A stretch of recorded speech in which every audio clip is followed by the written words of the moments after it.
Let me tell you something, guys. When you need a favor, and always need a favor, just call on Don Tony. Don Tony? Comes through. Don Tony? What is this? You can't bring dogs in here. Oh, that's cool. Oh, come on now. Get fired, eh? Hey, what's this, man? Oh, Hey, how you doing now? What it is, Spice? Ronnie, guys. Four on four, baby. What's the handicap tonight? Jerry Fitzwater. What's the difference between you and Acme? I don't know. What is it? Acme usually comes on a kid's face after they're 12. That was terrible and distasteful. Somebody asked for a favor, because we give favors out. Right here. Yo, sorry. Right here, ask for a favor. Somebody thought your name was Vinny, you know that? Let's go. Say hello to Carmine. There's this Carmine the dog. As a matter of fact, why don't you just urine on his face, Carmine? Yeah, you know what? Yeah. Let's not get it. All right. Major, This you're is- asking for a favor? Yeah, I'm asking What do for a you need favor from right us? here. We know each other for a while. That's true. Listen, we need one guy. Richard Tyler couldn't make it. It's 4 on 3. We have an 8-man elimination match tonight. And we need one more guy. And, asking for a favor from Don Tony. Well, we got the guy for you right here, straight from Brooklyn. Since he's coming to watch my back, because we got a bunch of juice heads running around thinking they're going to cost me the title, we don't lend you here. We don't match. It's got nothing to do anyway. I'll tell you something. Don't embarrass us, especially you with the makeup you owe us on. a favor. Don't embarrass us, slap the makeup on your face. Right? As long as you give us the respect we deserve, respect the Don, we won't have no problems. I messed things up with saying Carmine after, right, Carmine? Carmine, any words? And next time, please do something about your hair when you're in the presence of us Guineas. Hey, that takes me about an hour and a half to... all right, there you have it. Yeah, get fired. You'll be all right. Hey, thanks a lot. Appreciate it, man. Back to a 4 on 4, baby. Come on, Carmine. There you have it, folks. Jerry Fitzwater here. Let's get back to ringside.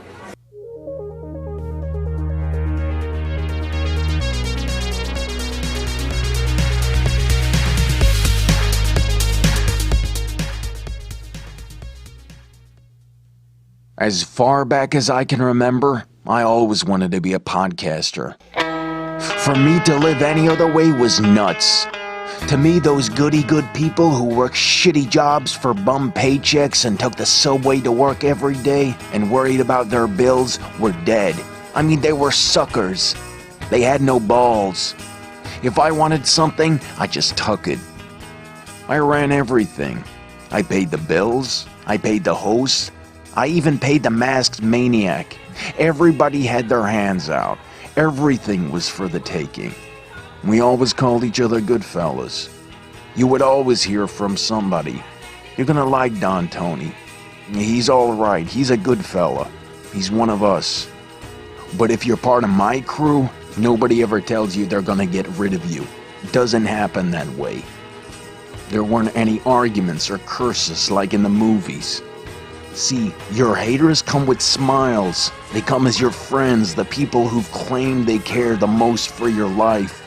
And now that's all over. And that's the best part. Today everything is different. There's lots of action. I don't have to wait around for everything like everyone else. Oh, I didn't get the vaccine? Fuck you, vaccine me. Oh, your delivery guy has COVID? Fuck you, feed me. Right after I moved here, I ordered egg noodles and ketchup, and I got spaghetti with meat sauce.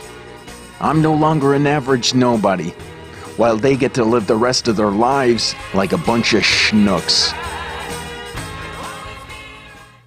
Every Thursday night, you ask the questions, DT gives you his answers. No holds barred. It's Q&A with Don Tony. This is your chance to speak your mind and be heard about anything. Q&A with Don Tony.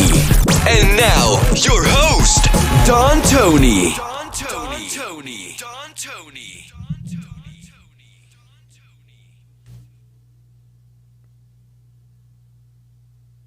What's up, everybody?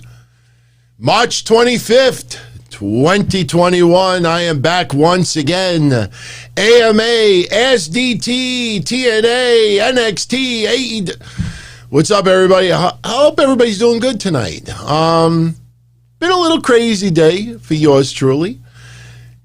This is my way of unwinding from a hard day at the office. Yeah, absolutely, like Left Twix. You screw the haters by having fun. Honestly, that's the best medicine. Having fun, being successful, and just enjoying yourself. Seriously, it's like the best revenge you could give haters out there. Seriously. Sam passed out last night watching the show. Yeah, I passed out too. I was going to do timestamps last night until it was 4:45 this morning. I got up to take a leak. But, excuse me for a minute. Got to do one adjustment. That's one. There we go. Oh, I have to. Yeah, that's more like it. That's more like it. Gonna have a fun show. Whatever's on your mind, we will talk about. I have some fun retro DT, doing that Indy Wrestlecrap as you saw at the very beginning. All those stories I talked about, the dog. By the way, that's not my dog. If you look at the Goodfellas intro, that was done as a tribute to my dog. My dog was a miniature pincher. The dog in that video was Grim Reaper's dog. The bulldog, that was Reaper's dog, Carmine, for real. And he brought Carmine to the show. And a little backdrop, we decided we were going to have him come out in the storyline. And since it was kid-friendly family entertainment, we were going to have Sabotage steal the dog, kidnap the dog, and then eventually towards the end of the night, we would get the dog back. Unfortunately, accidentally, Sabotage dropped the dog, kind of landed on his head. There was a lot of commotion, and after a few minutes, a couple little kids were seen crying. They thought the dog got hurt. So we had to bring the dog back out later on to show that he was okay. And yes, there is footage of it. You saw the little teaser for the preview pic I put it on Twitter. I was going to put it on YouTube, but it might be a little offensive to some. There is footage of a canine Bronco Buster. Yes, a bulldog's nuts were in the mouth of Sabotage. Not really, but it looked that way. And great night. And I tell you, at the very, very end of the show, I recorded earlier today an hour of the members-only Q&A. And I talked about it on there as well. When you see the very end, the very last 2 minutes of the retro stuff I put up later on, I really got choked up a little bit. Just looking back in the fun times and everything. And it's just, I think that's something that we're all missing right now. And it's not just because of COVID. Because before COVID, there were a lot of people, we've talked about it before, who have literally traded in their social life. They're going outside and socializing in public. They traded it in to sit on social media all day long and living this fake life just to get likes. That's a pretty shitty way to go through life. And then a year goes by, and 5 years go by, and 10 years go by, and that's time you'll never get back. And that's what upsets me the most. I look at this retro stuff, I can't get those years back. And it really angers me that I walked out of doing this wrestling stuff when I did. I should have stuck around a hell of a lot longer. But anyway, we'll talk about that later. Oh, and we got a contest today. For everybody who was nice enough and kind enough, I'm sure people who tune in later, it wasn't intentional that they're tuning in later, but I'm going to give you all an advance hint for tonight's contest. Remember, we give away some cash tonight. The hint has to do with a celebrity appearance, a one-shot celebrity appearance on Monday Nitro, a good friend of Hulk Hogan. That should narrow it down quite a bit for a lot of you out there. So that is the topic for tonight's contest. But before we go into anything else, Steve Joseph, he just wanted to send a message. Wait a minute, that doesn't look right. Hold on. I think I might have to fix something over here. Chill out, everybody. If you just bear with me for 1 second. Yeah, there is a faux pas with this. Let me fix it. I don't see. That's why I don't like about. I hate anybody out there. You do a program and you set the settings to like auto. Yeah, there we go. And then you turn it on the next day, the computer, and you didn't touch anything. But for some reason, it decides to like switch things around. Yeah, it just did that. Steve Joseph, when do I see Ronda Rousey coming back? It's interesting you say that because earlier when I was doing the Q&A for the members, somebody had asked, who do I look forward to seeing coming back more than anyone else? And for me, honestly, it's Ronda Rousey. I really want to see Ronda Rousey get back in the game. Let me fix this. Oh, you know me. I can't, even just the slightest little detail, it's got to be perfect. I want to see Ronda Rousey come back. The problem is, we already saw a feud with Charlotte. Who do you really want to see Charlotte feud with? That's the big question. And I'm curious, chat room, right now, you had one person that you would like to see Ronda Rousey feud with first. Would you choose Asuka? Would you choose Sasha Banks? Would you choose Bayley? Would you choose Charlotte again? Would you choose Bianca Belair? Would you choose Lana? So, chat room, who would you... Sorry. The opening of the show always has a little kinks here and there. By the way, tonight's show, okay, no Gerolsteiner tonight. Tonight's show is not brought to you by, but Arc. You've heard of Sodastream, right? Well, I keep hearing that the Sodastream machines have gone to shit. So there was a vendor on Amazon called Arc. I kid you not, Arc. And everybody says their soda machines are great. So I made my own seltzer literally 5 minutes before the show, and this is live. I have not tried it yet. Ooh. Because if this tastes good, it's a lot cheaper than Gerolsteiner. Oh my God, burp fests all night long. This is pretty good. My God, a lot of bubbles. So yeah, if you're looking for one of those like seltzer machines, might want to check this one out on Amazon. Arc. How do you come up with a name like that? Arc. I arced. So we got here Asuka, Rhea Ripley. Oh, Rhea Ripley's a good choice. I didn't even think of Rhea Ripley. A lot of Rhea Ripley choices. Now, is it because you think the matches would be competitive or you want Ronda Rousey to just choke her out? Because I can't wait for Rhea Ripley to explode on the scene. And, it's interesting to see people the last 5 days complaining like, oh, Rhea Ripley shows up on Raw and she gets a WrestleMania title shot already. What's up with that? Who else would you put in that position? With all due respect, I'm not trying to criticize her, but Peyton Royce? I mean, who else on the Raw roster right now would you really want to see challenge Asuka at WrestleMania other than Charlotte? Tessa Blanchard is not on the Raw roster. But I like your choices. But to answer that, I honestly don't know when Ronda Rousey comes back. If she doesn't come back the night after WrestleMania, which this year is different because you won't have live fans in attendance, I honestly don't know when you bring her back. Maybe you bring her back for the summertime, but, she was supposed to start a family. And look, there's no time frame on that. They waited, whatever it takes. The one thing you probably don't want to have happen is have Ronda Rousey return, and then 3 months later she leaves again to have babies.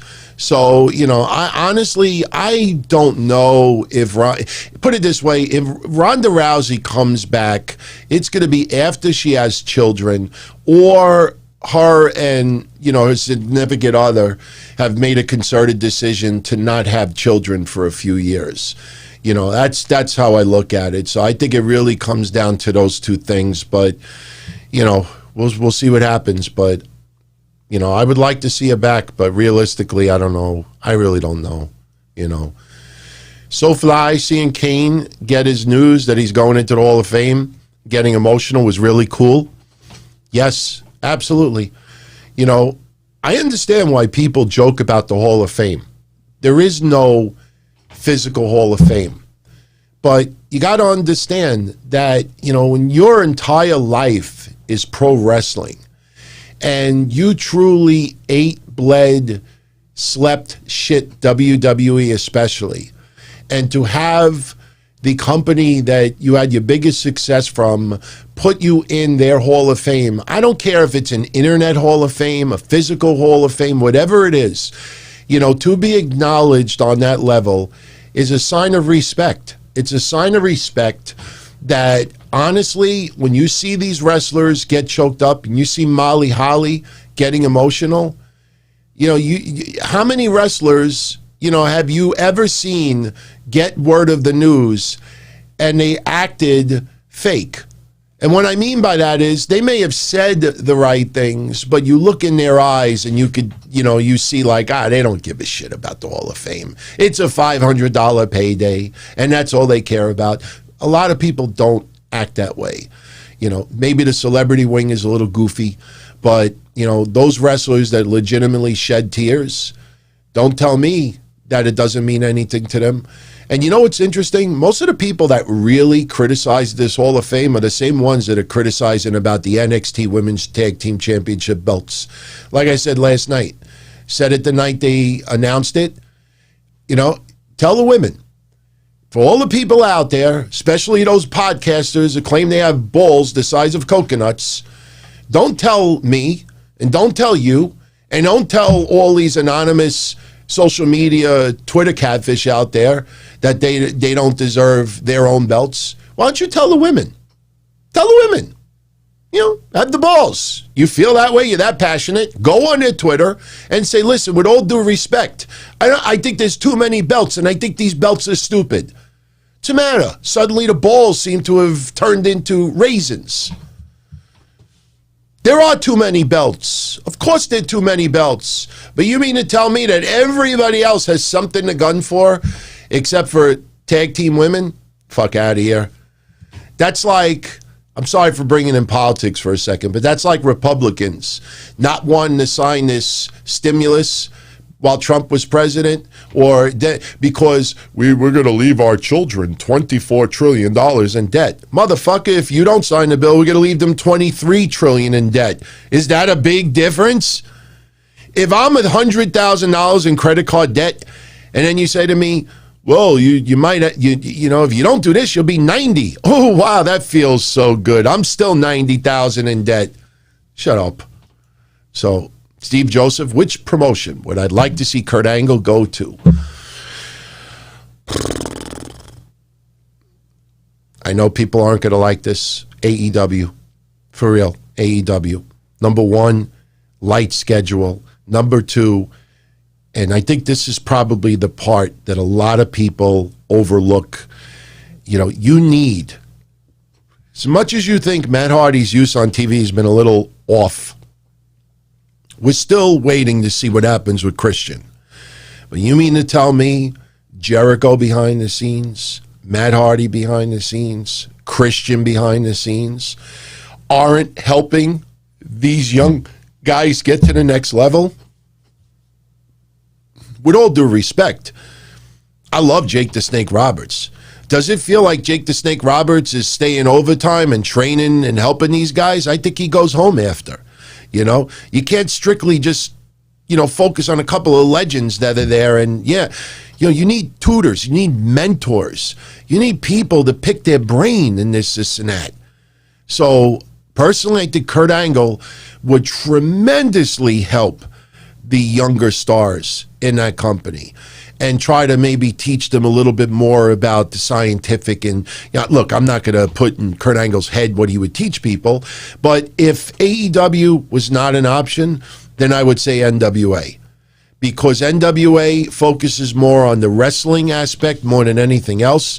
You don't have as many outrageous over-the-top storylines, and it's more about athletic prowess than anything else. I think Kurt Angle in NWA would be a nice fit as well. So those would be my two choices. Definitely would not have him go back to Impact Wrestling. Definitely would not have him go to MLW. Wouldn't have him go to Japan. Wouldn't have him go to Ring of Honor either.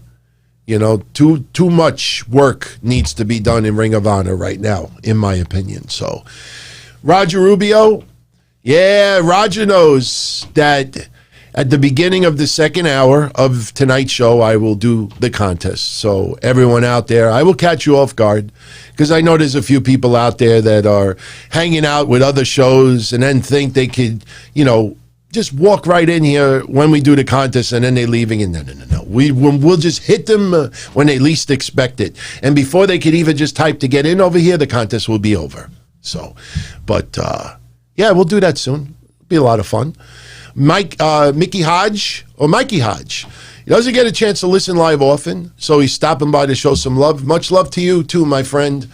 I hope you're enjoying the shows as much as I am doing them. And if there's anything that you feel should be improved, definitely speak up. Let me know. I'm always all ears. And trust me, couple little tweaks we have done over the last couple of months is because of a lot of you out there speaking out. So I really do appreciate that. So big shout out, Mikey. Hope you're doing good. King of Games 405. How much of the Attitude Era will be affected by Peacock? Okay. All right. This is a difficult situation to talk about. And the reason why I say that is because WWE, when they work out these deals, like with NBC, Universal, USA Network, Peacock, and others, they know exactly what it entails. They know the standards and practices for Peacock. You know, a lot of people don't realize that when WCW Nitro was on the air, they had some really difficult standards and practices to deal with. And there was a lot of things that they wanted to do that they couldn't do because of the standards and practices in Turner. With NBC Universal, you know, this is my honest opinion on this, okay? I'll give you Roddy Piper versus Bad News Brown. WrestleMania 5 is the perfect example of it. I've seen that match many times before. All right, we have talked about it for decades and decades and decades, you know, that it was unnecessary for Roddy Piper to have the split face, even though basically what he was trying to say is that he's the wrestler for everybody, black or white. That's what the message was. But still, it is considered offensive in 2021. So for people out there to just tweet fuck nonstop about a match that took place 35 years ago, if you're that offended that NBC Universal removed that match, go on Google, go on Video Motion or wherever the other sites that still have that match online and go binge watch it to the point where you know word for word every sentence, every word that the commentator said. 95% of you out there have not watched that match in 10 years, 20 years, 30 years, and suddenly everybody gives a shit about that match. And if you're going to say to me, well, you know, they're removing also when Vince McMahon said the N-word and this and that. Yeah. I mean, you know what this makes me think about? When I was a kid, and I still have them for comedy purposes, but when I was a kid, when I watched a movie on regular television that I was too young to see in the movie theaters, that my parents wouldn't allow it, on the regular television, all the bad words would be censored. And, you know, it sucked. It was stupid. The way they edited was pathetic.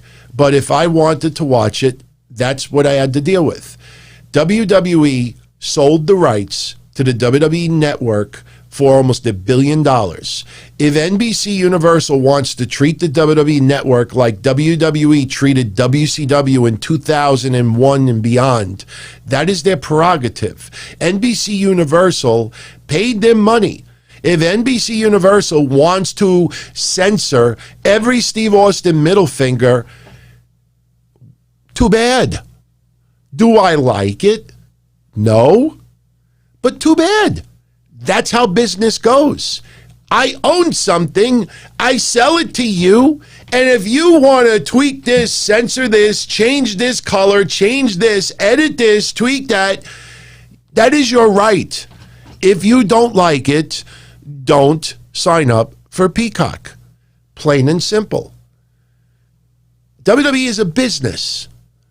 And these people online, you know, I understand why some people would be concerned, like, oh my God, you know, the attitude era. To me, it's the same thing of WWE splicing over all of the music that aired on ECW shows. I mean, the music that they spliced over and edited over is awful. And the sound quality is awful. Well, guess what? I swear on God, God could come down right now and blow my brains out if I'm lying. If I'm lying, seriously. When WWE first started putting, and anybody that's been following my shows for years already know this, when WWE started putting ECW television on the network, and then I saw that every song was being dubbed over, and those hype videos that led up to November to Remember, when you would hear November Rain, sure, ECW used the music without permission. I get it. I totally get all that. But when WWE splices over November Rain and what you're watching is just piss poor pathetic, you know what I did? I went on ioffer.com when it was still around, and I bought every ECW TV show that was recorded in its original airing. I bought every DVD. I will, next week on the show, I will take it out. 500 DVDs I bought. I didn't pay a lot for it. So if I want to watch ECW uncut, uncensored, with the original theme music, then guess what? I don't put on the WWE Network. I put on the DVD instead. This is called business. That's all it is. You may not like it, but that's how NBC Universal operates. We're in 2021. There's going to be things that are censored. Look at some of the news. Look at some of the things that they want to change. It's going to happen on TV as well, and that's what's happening. And if you don't like it, then don't watch Peacock. And then if you're going to say to me, oh, what am I going to do then? Well, then get a VPN. And this way your IP address is blocked, and sign up for the WWE Network again and enjoy it like before. That's it. That's it. NBC Universal, it's going to be very interesting to see how far they go with this. You know, if they want, like I said before, if they want to blur out the middle finger every time Austin does that, they want to censor hot lesbian action. You know, I don't know how far they're going to go, but they paid $1 billion. Like Vince McMahon in 2001. Remember his vignettes? I could put WCW on the shelf. I own WCW. And guess what? After the failed attempt to recreate it as Shane McMahon is the owner, it was gone. It was gone. Vince McMahon bought it. Even though we didn't like what he did with it, he had every right to do whatever he wants with it. As long as Peacock pays that money to WWE, they can show whatever they want, and they can omit whatever they want. And guess what? What if WWE gets sold one day? What if it gets sold one day? And what are you going to do? We can speak up and we can complain, but guess what? We really don't have much of a say. We're in 2021, everyone. We're not in 1995 anymore. Click your feet, click your glitter pink shoes all you want. You know, Toto ain't going to come around. You know, that's the way it is. Get used to it. I think people online are just bitching and complaining to try to come off as like, you know, to try to be anti-PC. But they're silent when other shit goes on. Just the way it is, everyone. Just the way it is. There's a lot of things that changed. Get used to it. I hate to sound negative about it, but that's it. Get used to it. I didn't tweet about it. I didn't tweet once about it. NBC Universal paid $1 billion. They can do whatever the fuck they want with it. And we have to sit there and take it. And if we don't want it, then you don't subscribe. Edwin G. He got the second shot of the vaccine. Since I had it, did it have more an effect the second time around than the first? No. I had the first shot of Moderna, and I did a show that night. Yeah, I did the Don Tony show that night, and I felt a little off, had a little chills. That night I had a fever for maybe a couple of hours. The next day I had some chills, headache. Then it went away. The second shot, people were telling me that the second shot, you would have all these side effects. The second shot is worse. I had no problem with the second shot at all. Second shot was 10 times better than the first. So, but, if you just got it yesterday or today, just monitor, be very careful. And the next 2 weeks are the most important. Once those 2 weeks go by, your immunity is about 100%. So you have almost no chance. If you get hit with COVID, the worst case scenario, it'll be like a cold. That's the worst thing that can happen. So, a lot of people think as soon as they get the second shot, off with the mask, party. Those first 2 weeks after the second shot are very, very important. So, but I'm glad for you. I'm very happy for you. I am so happy that I got it done. And again, I know there's a lot of you out there that are still very nervous about this vaccine. I don't blame you. At the end of the day, what came down to me is, do I want to get COVID or do I want to get a couple of side effects? I decided to take the chance, and I was fine.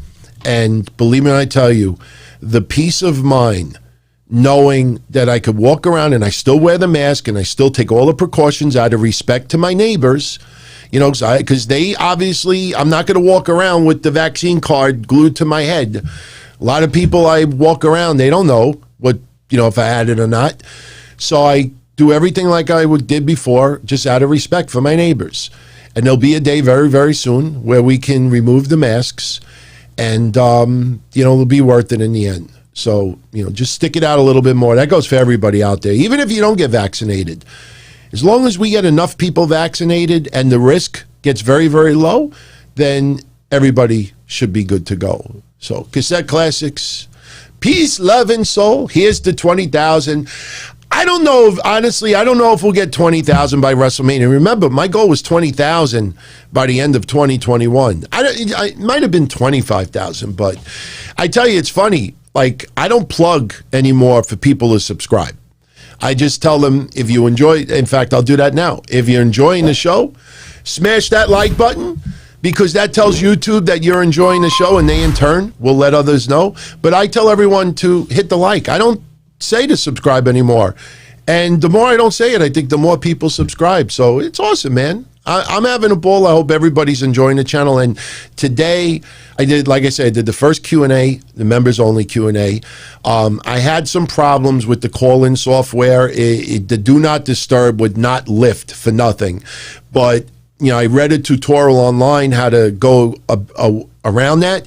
So Saturday afternoon, between, I think, 1 p.m. and 2 p.m., I'm going to do the second half of the Q&A. So if any of my friends out there that are members, if you're around between 1 and 2 p.m. Eastern Saturday, you'll call in and you could talk to yours truly. So I posted details on there. And if anybody wants to check out the membership, go right ahead. Look, I'm not doing it as a money grab, but I'm just saying, when you see people with the custom emojis and everything like that, that's because they signed up as a member. And whichever tier you're on, you get access to the members-only Q&As. So I don't know if you think that they have to break the bank just to do that. Joe DiPolo, what's going on? Chris Salima, and Chad Carpenter. Chad, hope everything is going well with you. Brandon Jones, what do I expect for WrestleMania? A lot of emotion. You're not going to see it in a lot of fans' eyes because of the masks, but it's going to be really, really emotional for a lot of people out there. Expect a boatload of people to go on social media for WrestleMania week that are going to Florida, and they're going to speak out about how, for a brief moment, it started to feel like we're getting back to normal. And you know what's going to happen too, unfortunately. A lot of them will be greeted by people that live in opposite areas of the world and the country, and they will start accusing them of being super spreaders. I feel bad for those people that are just innocently going to go on social media and say, "Oh my God, I'm here in Florida," and just even though I still got to wear the mask and take precautions, to see all these people and they see the wrestling in person. My God, this is something I needed. Just a big emotional lift. Just psychologically, all of us have been damaged for the last 15 plus months. And it's not just COVID. It's all the racial tensions. It's what happened with the Trump election.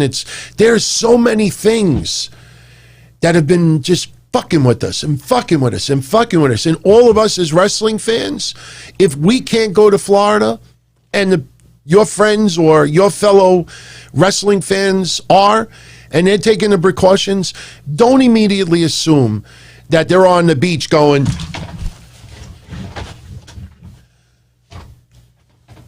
I showed my tits. Just because someone is going to WrestleMania doesn't mean, what the hell happened to my glasses? My glasses are like all blurry all of a sudden. Oh, I know what happened. The freaking lens popped out. Oh, shit. See, that's what happens when I do spur of the moment dumb shit. The freaking lens popped out. If I don't have glasses, we have a problem. I mean, I have other glasses that I could grab. Let's see. The lens is still freaking loose. Ah, this sucks, man. Maybe. Maybe.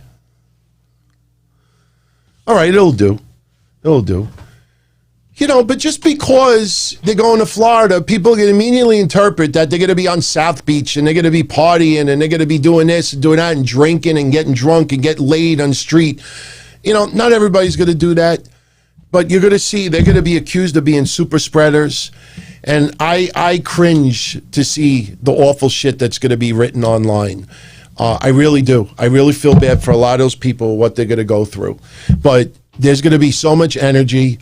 It's going to be so much fun. And even though the masks, it's still going to look a little surreal to see that many people with masks. But you know what? 3 months from now, it should be substantially different. See? Yes. Do I get a thumbs up at least for showing my tits tonight?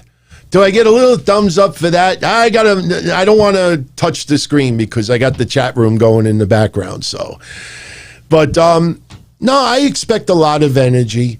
I expect a lot of, just feeling of a little bit more normalcy. I think the wrestlers are going to be emotional. I'm not going to pick anybody individually, but I think some wrestlers are going to get teary-eyed. I think you're going to see interviews with wrestlers after Mania where they cry. I'm telling you, you're going to see some wrestlers get so emotional to have fans back in attendance. I mean, that's what wrestling's all about. Even the shit that we did, a couple hundred people, little kids going home happy, just having fun. That's what it's about. You can't take that away from people. Ted Turner, we hear about WWF and NWA. How come no love for AWA? AWA, it's been out of business since pretty much, the early 90s? I used to enjoy AWA, but then Vern Gagne, obviously, with Vince McMahon starting to take over, Vern Gagne, I mean, if you want to see in good full force my love for AWA, check out the history shows that I did, This Week in Wrestling History. They are still online. And I talked about AWA in great detail on those shows, and then when I started becoming a Hulkamaniac after Rocky 3, and then seeing the screw jobs that Vern Gagne was doing and the teasing of Hogan winning the belt off of Bockwinkel and teasing it and teasing it and teasing it because he knew that he kept selling out the arenas, Vern Gagne is a legend. But towards the end of AWA, he didn't have a clue. And on my YouTube channel, on my channel, there is still online footage that I uploaded about 10 years ago from my own VHS collection from 1985. My local TV station used to always do specials on wrestling. And there's one where a guy confronts Vern Gagne, where at the Meadowlands, it was Larry Zbyszko versus Bob Backlund. And they were talking in the ring. And local Channel 9 News had a hot mic right around ringside and recorded them talking to each other.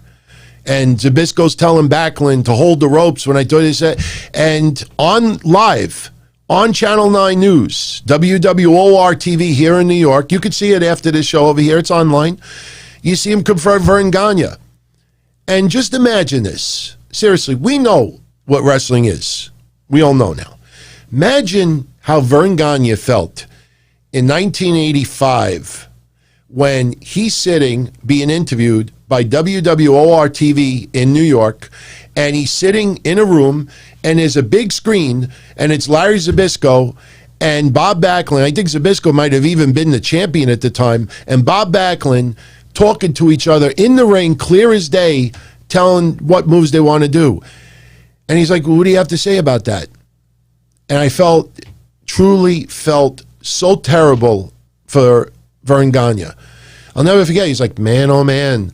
He's like, I would have to ask them what this is about. What was he supposed to say? What are you supposed to say? I mean, and the worst part about it is, you know, these stations loved exposing this, like ruining it for everybody. So I have a lot of fond memories of AWA, but, you know, it's just, you know, after Hogan left and others left, you know, I loved the Road Warriors when they were there in '84.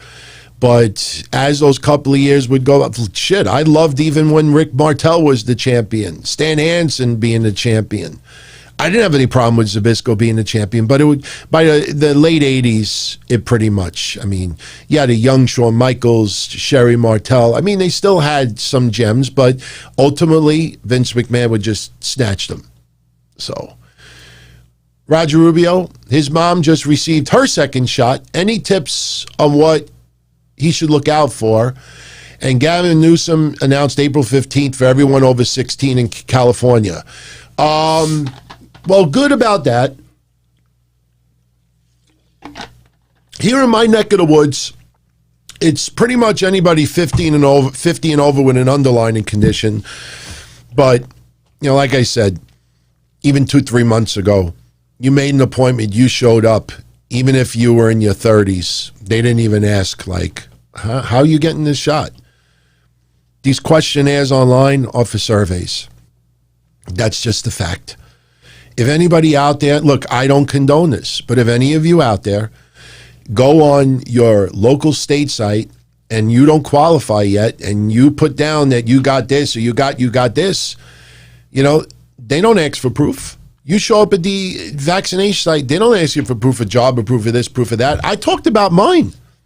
When I went in January for my first shot, I was not of age yet, obviously. But I qualified because one of my jobs from last year to the present was working at the grocery store. Remember March of last year? Do I want to tweet or do I want to eat?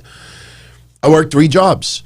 I did insurance, I did taxes, I did groceries. If you want to call this a job also, I did 4 jobs every week. And because I worked in the grocery, that qualified me. So I got a pay stub from my dad, and I got a letter signed saying what I do. And I set up appointments for my mom, my dad, and myself all at the same time. And when I walked into the place, I said to the woman, I said, you need my employment info? And she's like, no, I don't need that. And she wrote down my date of birth, and she said to me, who are these two? And I said, oh, those are my parents. I said, we got it together. I said, you know, and then I said to the woman, I'm like, you know, I'm worried about me more than anything because I don't want to give them COVID, God forbid. So she says, you know, I'm just going to put you down as a caretaker. You're a caretaker for your parents. And that was it. That was it. But as far as looking out for your mom, you know, I would emotionally support her more than anything. If she gets fever, she gets chills, gets a little headache, get a little upset stomach, just remind her that that's her body telling her that it's doing what it's supposed to. I say this all the time. You know, when you get the vaccine, if you get any side effects, that's your body basically saying, you know, like, who the fuck are you? What are you doing in here? And it tries to fight it. So whenever you get a germ, you know, when you get a little fever, that's your body fighting some type of foreign substance in you, some type of disorder. So when you get the vaccine in you, there's a coating on the outside. So this way, when it goes into you, it doesn't, look, you see me, now I can't really show you the pictures. I didn't take the pictures of my legs, but you could see now the update, like it's starting to really like, you could see it a little bit. I'm sorry for the lighting, but I burned my hand really bad yesterday. I burned my leg. I had to go to the hospital. And it's now starting to scab up and everything. The minute the burn hit my skin, it's immediately trying to fight it. So with the vaccine, there's a coating. And the reason why that's there is because if they inject something in your body and your body has no idea what the hell that is, your body's going to try to kick it out of your body as quickly as possible. And what it needs to do is it needs to get deep into your system. So it takes several hours for that outside coating to wear off. Once it gets in there, it's now teaching your body what it needs to do if you get the virus. It doesn't inject the cure in you. It injects technically instructions to tell your body what it needs to do. So when your body gets this, it never got that before, so it tries to fight it and this and that, and then it realizes, okay, no, it actually is somebody trying to help. So shit, my apologies. See, I should have never did that before. Okay, I think I got it nice and tight now. Nice and tight. By the way, did you like my horrendous joke when I talked to that guy in that opening clip? What are you and acne? What's the difference between you and acne? Acne goes on a kid's face. Or no, I said acne comes on a kid's face after they're 12. That's 13 years ago for you. Never get caught alive saying that today.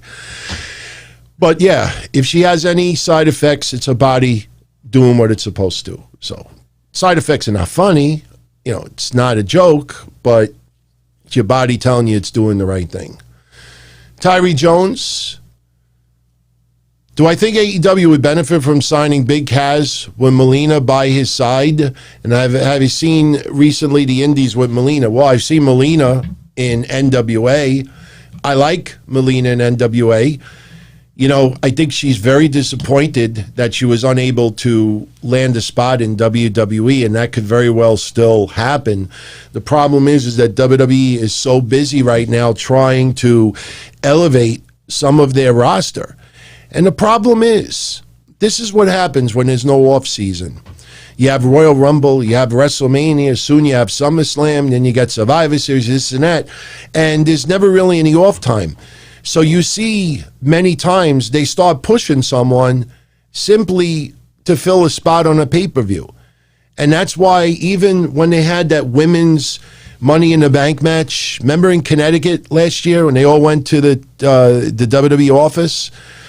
At that time, some people thought, wow, you know, they're really giving Dana Brooke a push. You know, they're getting behind it. We saw right through that. You know, and you see it, unfortunately, with some of these tag teams. And now we're seeing it with Nakamura, which sucks. But I like Melina, and I think she could still do it. The thing is, though, is, my God, if WWE can't even do right with Mickie James, could you imagine what they're going to do with Melina? They might have Melina on TV for a month or two, and then she ends up in the same position as Mickie James. You know, WWE shows me no faith that once you go over a certain age, that even though you prove that you could still do it, you know, unless there's some really rare commodity about yourself, they don't do it. They don't do it.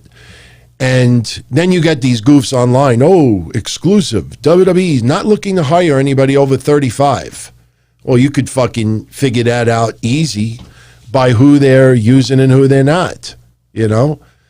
Mr. Donzilla, Sage Zolfar, what's up? Who would I say are the top 5 wrestlers of all time? Dude, I'm not trying to duck your comment. But this is how I always answer that question.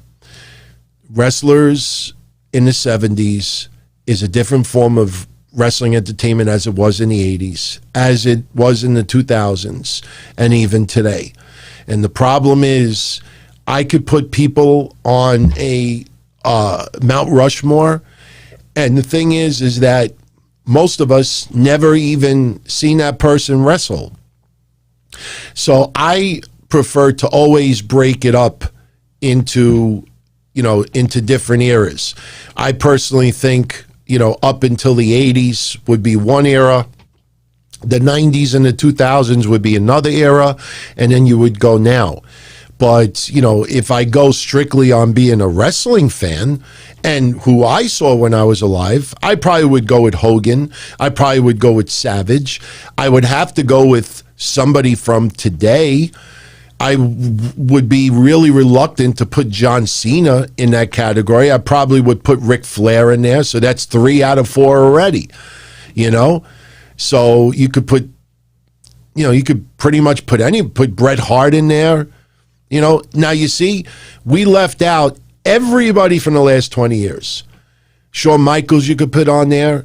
You could put, for some people, CM Punk if you want. I think that's, a little too, not a long enough career.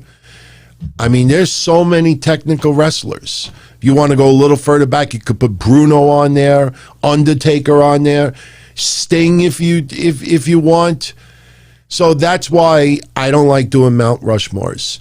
Like, if you tell me to do one for ECW, I do one for ECW. You tell me to do one for WCW, I do one for WCW. If you tell me to do one WWF, that would be before 2000. You know what I mean? That's the way to do it. It's very, very difficult to break it down, because then you could go into the 40s, the 50s, and the 60s, and there would be arguments as to why some of those wrestlers should be on there. So, look, there is no wrong answer with Mount Rushmores. It's how you interpret it, and it's what you enjoy. Terry Funk's my favorite wrestler of all time. It's been my favorite wrestler of all time since the 90s, actually the late 80s. Terry Funk I absolutely loved. I don't know if I would put him in my Mount Rushmore, but that's another awesome legend. Some people would put Warrior. There's really no wrong answer. And he hasn't watched wrestling since 2015 and 2016. And myself and Soup have renewed his passion for something that he fell in love with as a kid. Look, wrestling today is not what it was even 10 years ago. But again, there are a million hobbies out there. You have all different types of sports. You have all different forms of entertainment. When I see overgrown people criticize 95% of what they see on TV with wrestling, and the other 5% they praise because they want to live vicariously through those people. Oh my God, Roman Reigns, badass, badass, badass. Karrion Kross, badass, badass. Oh, Kenny Omega, badass, badass. But 95% you rip, wrestling is not for you anymore. And the only reason why they still watch wrestling is because they realize that if tennis becomes their favorite pastime instead of wrestling, they might get 3 people. They might get at John McEnroe fan to like their tweet.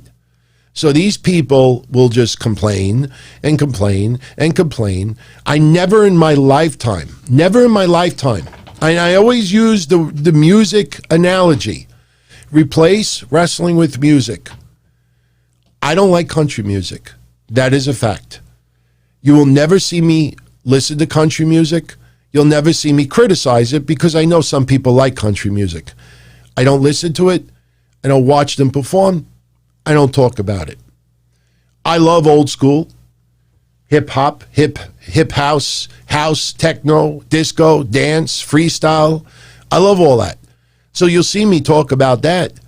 but I don't talk about music that I don't like. So now replace music with wrestling. If you don't fucking like AWA, why can't you get it out of your mouth? Because they realize that if they only talked Roman Reigns 24/7, 365, or someone else who decides to turn heel and suddenly they're badass too, it gets old very fast. So complain. These people are not wrestling fans. They are lonely people. They are lonely people who need your attention. They need you to like their post. That they just need that acknowledgement. Let me rip. Let me criticize Lana. Let me criticize Peyton Royce. Let me criticize Kenny Omega. Let me rip apart this person. Blah, blah, blah, blah, blah, blah, blah. And you get 20, 30 miserable bitches to like it also. And now I feel wanted still. That's what sucks about wrestling today more than anything else. It's not that the product has gone down. There are more talented, upper tier women wrestlers today compared to my lifetime. We have a boatload of very talented wrestlers in all different promotions. Pro wrestling is not the problem. It's these bitter bitches that realize that if they don't talk about wrestling anymore, they have nothing. They have no podcasts. They have no blogs. They have no friends. They have no friends. That's what it comes down to. There's nothing wrong with wrestling. It has a lot of problems, and it is a sign of today. It's a sign of today. Whatever outside life is, and the culture and the social issues, it's going to reflect on wrestling. That's just the way it is. It's not going to change. You know, that's why I said for 15 years on all my shows, John Cena will never turn heel. Attitude Era will never come back. I'll never forget that segment where Alexa Bliss was in. Remember that? She's in the locker room and a camera guy opens the door and she's holding her tits like this and she's topless. And there were people online that actually said, you see, Attitude Era is coming back. They're little by little, they're starting to... The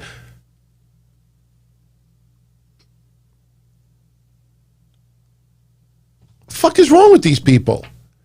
You know, it's just a sign of the times. So trust me, and believe me when I tell you this, Sage, and I think this is why Soup is even, got it still with this.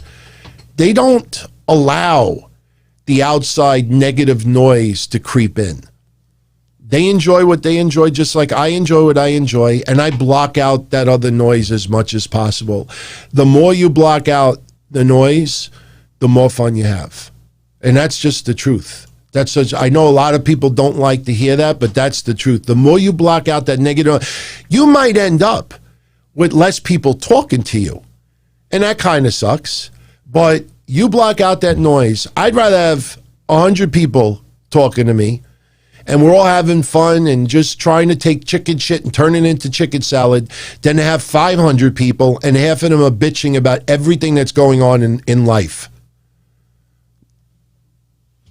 Not interested in that. Tyree Jones, he does like Orange Cassidy. Do I think his gimmick is sustainable long term? It will tweak over time. Absolutely.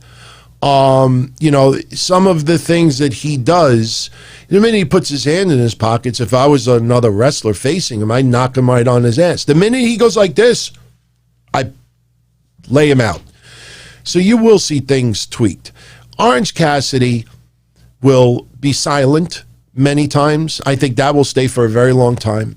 He will be extra animated in his matches. Everybody knows that he can go. That's not a hidden secret anymore. So Orange Cassidy, you really don't have to tweak all that much. And Orange Cassidy is meant to be in front of a live audience. So even though they have really underutilized Orange Cassidy the last year, that's a good thing. Because when we start getting live fans in attendance again, Orange Cassidy will be one of the biggest attractions that AEW has to offer. Not everybody likes his gimmick. But for those that do like it, it's fun. It's fun. That's the thing with Orange Cassidy. Even though he doesn't smile, but his character is fun. And that's the most important thing about it. Devin M., how will the post-Mania show work out? Will Soup Guys be on? I don't know. I haven't talked to Mish yet. Something tells me that we probably will do a joint show. Like he'll simulcast where he usually simulcasts, which I think is Spreaker and Discord. I'll obviously be over here. I know him and Joey Numbers are working on going video because obviously that's, where everybody is doing now. So if they're both available for video, then I'll probably have an overlay made up with 3 video screens, which would be fun. If not, I don't know. I will talk to him and I will find out. I will definitely talk to Mish this weekend. And obviously we're going to need to know soon. So, by the way, don't forget everyone, next Friday, I will be away. I will be going away from early Friday morning next week to Monday afternoon. As of right now, Monday night's show, not this coming Monday, but the Monday after, it should still be on. I should be back in New York way early.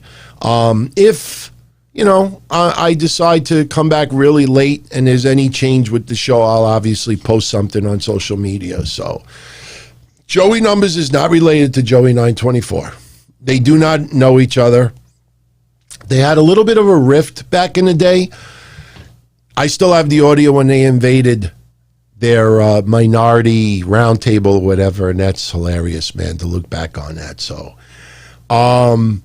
Harris, I don't know. Honestly, I'm not. Look, I'm just telling you like it is. You know me. I don't hold back. I'm not afraid.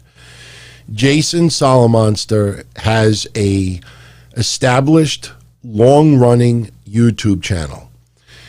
I like when people try to compare me to other channels out there when they know that still, to this day, 75 to 80%, for those of you that don't notice, 75 to 80% of everybody that tunes into my shows still only tune in audio only. And that's fine. I mean, I understand why a lot of people do it, working and other things, and they don't want to sit and look at video for 2 hours at a time. But that's just the fact. If I eliminate audio only, of course, people are forced to go on YouTube and then just listen to it instead of looking at the video screen. Yeah, my numbers would dramatically go up. But, my shows are video shows that I offer an audio alternative. I personally just think in a business standpoint, there ain't no way that Jason Solomonster is going to pass up his own audience, super chats, advertising to do a joint show. I just don't see it, to be honest with you. I would love to do something with him for WrestleMania. I just think in a business standpoint, he's a very smart cookie, and he's got a very loyal audience, and I just don't see him, tweaking that just for WrestleMania. Just my honest take on that. Look, I could be wrong, but I don't blame him. It would be very smart for him to do what he's doing now. So, absolutely, man. Joshua Alcock, what's going on? Tuning in from England. Glad you're enjoying the show. Juanzo Torres, little feedback from before. I agree. Vern Gagne was stuck in the old ways of wrestling. He still was in the mindset that, the business was not exposed, but it was. And he refused to let that go. And look, you see some older wrestlers, still have that old school mentality, and it clashes sometimes with today's wrestling. Without naming any individual wrestlers, I think you could think of many examples of some old time legends making little remarks about today's wrestling, and then they get eaten alive. Where some people just close down their social media and be like, I ain't fucking going to deal with this. I busted my ass wrestling for 30 years, and I'm not going to deal with a little, cancel culture bitch. And I know, and I'm asexual with the bitch. There are male and female bitches. I don't want anybody to think it's just a woman thing. Yes, the contest will be coming up soon. I truly believe today's contest will be the easiest one ever. If you followed my history shows, you should get this in a second. And I gave a hint earlier, and I'll give it one more time. The person is a celebrity who made a one-time appearance on WCW Nitro and is a friend of Hogan. That should give you a pretty good idea right off the bat. So we'll do it later. There is audio attached to it. Oh, by the way, since there is audio attached, it would be smart if I get the audio ready. And I am allowed to play this audio clip. I looked into it, and it was perfectly fine. So, yeah. Yeah, I got the audio all queued up, ready to go. We'll do that in a little bit. I'm not going to get into, trust me, if you think you know the answer, you're going to get it wrong. Trust me, I tell you. If you're going to thinking you're going in this direction, trust me, it's going to go in this direction. Now, with the old school Tony Indy Wrestlecrap stuff, I have 3 clips for you today that I'm going to share with you. We'll play one now. We'll play one again maybe right after the contest, and then we'll play the last one right before we go off the air. The last one is only 3 minutes long. So one thing I did want to throw out there, and, you know, if you tuned in Monday, you already saw it. If you tuned in to my YouTube, my Twitter, you already saw it as well. But I wanted to show this to you because it's really, really sad. Let me find it. I might, you know what, I think I accidentally closed it, but I have it right here. Let me see. There we go. Okay. Last week I showed you all that wrestling footage, getting handcuffed, you know, getting whipped with a belt, getting the shit knocked out of me.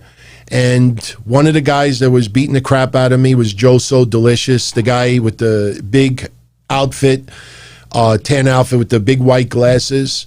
And and if you remember last week, I talked about how nice he was, and, you know, a great student in Johnny Rod's school. And you've heard me over the years talk about one of my fondest memories doing this stuff is hanging out with Johnny Rods. And when Johnny Rods first saw my black Lincoln Mark 7, and we did that skit with Vinny DeGuido, putting him in the trunk, Johnny Rods came up to me. He says, "That's your car, brother?" I said, "Yeah." And we talked about Cadillacs and Lincolns for almost an hour. Johnny Rods, WWE Hall of Famer, awesome trainer. You don't know what a privilege it was to hang out with this man. And he's all, you know, pimped out in his suits. And we're talking Caddies and Lincolns. And, you know, we're talking about Ridger Grove Arena when I was a kid and seeing him with my grandmother. It was awesome. After I did the show last Thursday, a few people that I used to do the wrestling with reached out to me. And we were talking about a few people. And unfortunately, some of the people we saw on the video are retired now. But I had no idea about this. And this is why I said even Monday, it's so important that I always shout out everybody who passes, not just the ones that are cosmetically sexy for these websites. Last year, we paid tribute for about 15 wrestlers that 95% of the websites ignored. You remember that?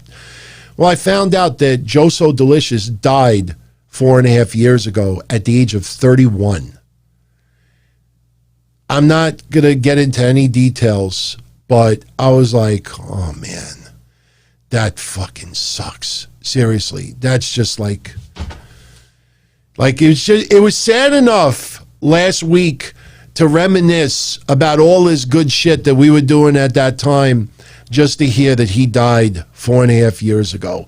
So I went searching, and there's a little final tribute to Joe So Delicious. I want to show you a 2-minute clip. You will get a kick out of it. And in the process, you'll see a cameo by yours truly.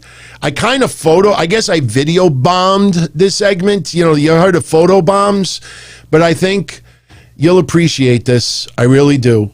You can check this out. This is my little tribute to Joe So Delicious. No, Johnny Rods is not dead, Ted Turner. Joe So Delicious passed at 31. Johnny Rods is not deceased. Trust me, if Johnny Rods was deceased, I think I would know about it. But Check this out. All right, this here is Johnny Fitzwater. It's my honor and privilege to be here with this man, a living legend, Johnny Rods. Now, Johnny, you have a whole slew of students in this title tournament. Any thoughts? All the thoughts are good. Matt Daddy Flex is okay. Everybody's okay. But you know what? There's one guy that's not holding his good, and that's the one and only Joe So Delicious. You know, listen his respect to me. Like, hey, wait a minute. Hold on. I tell you what. Oh my God! Oh my God! Martini glass to the head. Me again. I told you, next time I see, you know what? You know what, right? What? Get ready for my video bomb. Come on, get up! Get up! There you go. Get up! Another day, another time, Rods. You get the one up on this one. I told you, but there'll be another day. You know what? No, you know what? Another day, another time. I said, Rods. Don't get listen, you're getting I don't care how many people you paid off to get in the Hall of Fame. I gotta see it. Unpredictable ones for nothing. I got stuff you're never gonna find. All right? Don't just get near me. Yeah, that's what I thought. See this guy, Mr. Rods. He has no idea who I am. They don't call me the unpredictable one for nothing. Next time I get him, I'm gonna put my boots on and go in the ring with him and teach him a lesson that he's never gonna forget. Well, you may put your boots on, but Jerry Fitzwater about to put a new pair of pants on, because that was intense. This is the living legend, Johnny Rods, and I have a feeling we haven't seen the end of this. Back to you.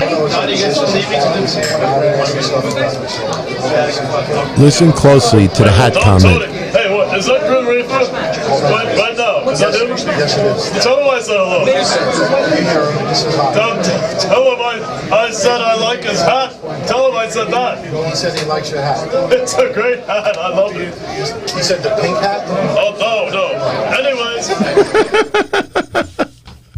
I used to rag on that guy all the time. He said he loved Reaver's hat. I said the pink hat is supposed to be the tip of a penis. I would do jokes with that guy all the time about sex and penis. By the way, for people that don't know, that's not his hair and that's not his voice. Two tidbits. Number one, it was a spoof of the guy, I guess, from the Flintstones. That's what he was doing. And here's another thing that'll blow you away. I said it once before. As far as I know, he still lives 1 block away from my house. No joke. I haven't talked to him in years. One of the nicest people that I ever came across. Just a really, really nice guy. Jerry Fitzwater. I don't know if it was supposed to be Barney Rubble, but it was supposed to be something with the Flintstones. So, but yeah, SoFly. I will talk about it later on. But I'll show you another clip now. Now, remember, last week I told you all that I had the footage of the dog and Sabotage accidentally dropping the dog, and then we ended up, for the kids, we did the Bronco Buster, and the Bulldog's balls were in Sabotage's face. You're starting to realize, and I know I sound like a broken record, but for all of you out there who have heard me on audio only for the last 10, 15 years tell you all these stories about my stuff in indie wrestling, now you're seeing all the video to back it up.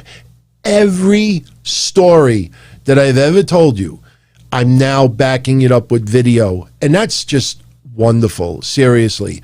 It's not even to try to show up the haters. It's just, you know, I've told these stories for so many years, and now to be doing video and to finally share it. And I tell you, another thing that just sucks also is the fact that I look back on that and I let the voices get in my head.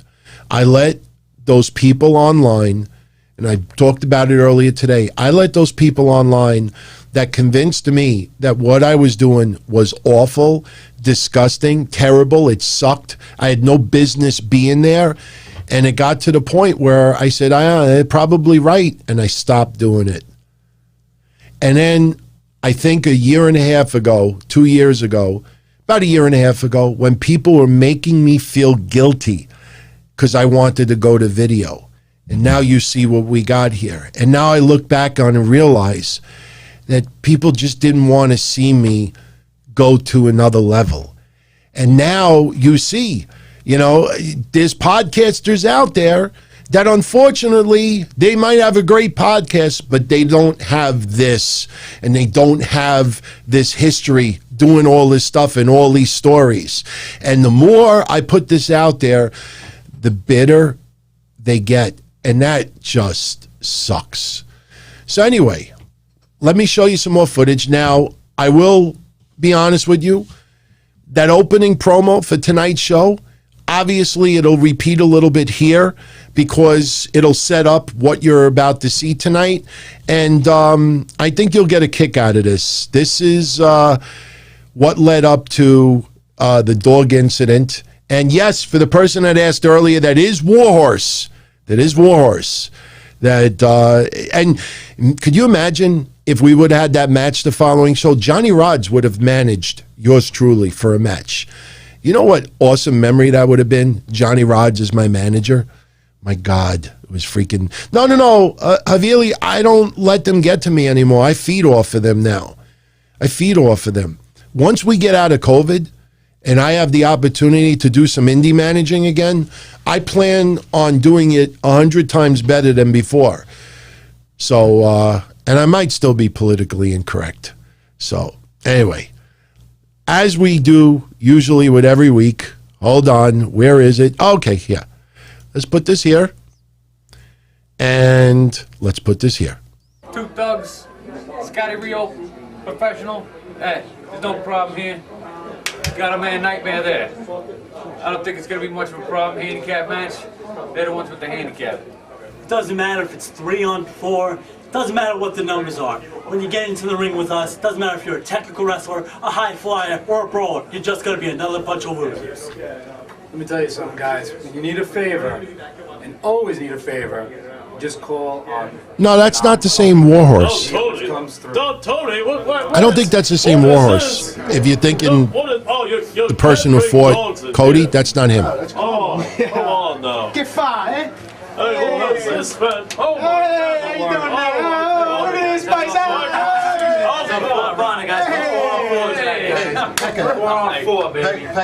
What's the handicap tonight? What's the difference between you and Acme? I don't know. What is it? Acme usually comes on a kid's face after the 12th.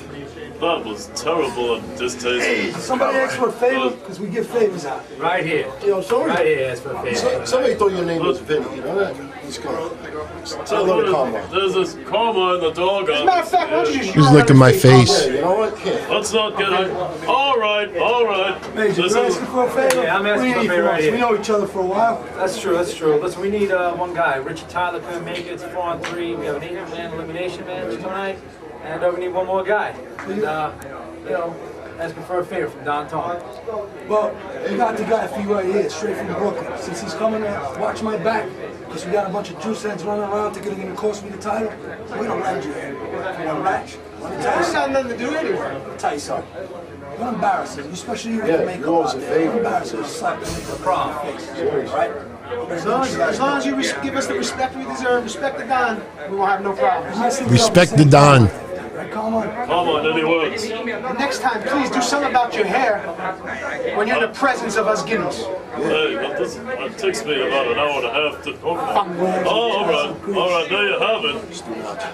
Yeah, get fired. You'll be all right. Hey, thanks a lot. Appreciate it, man. Back to a 4 on 4, baby. Come on, come on. There you have it, folks. Jerry, that's what I hear. Let's get back to ringside. Yeah, it's a pug. What did I say? Bulldog? Pug. Oh my God. Drop kick. And a hard kick to the face right now. Oh, you said yeah. Now, Jerry's a much bigger partner.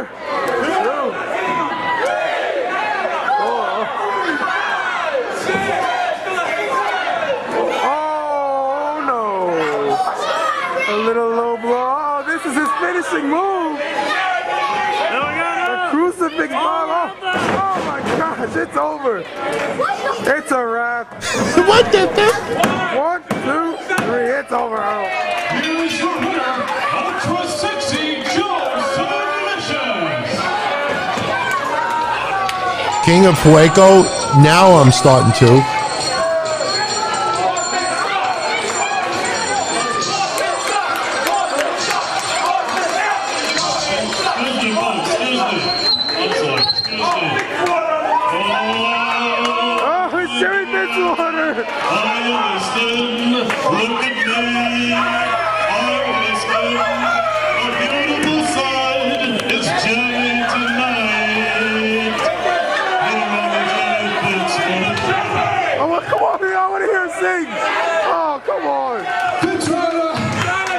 Everybody knows that you suffer from voice modulation.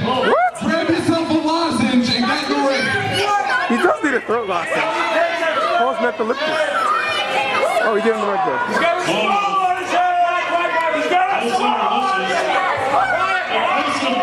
Hold on, I'm trying to talk, ladies and gentlemen. If you just keep your voices down to maybe a level 1, maybe a level 1 voice, your level 1 voices. Inside voices, people. Inside voices. Hold on a second.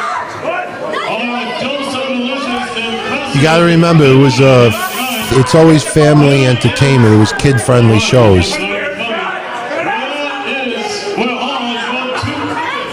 of all, don't worry about my 2 teammates because they're about to come out right now.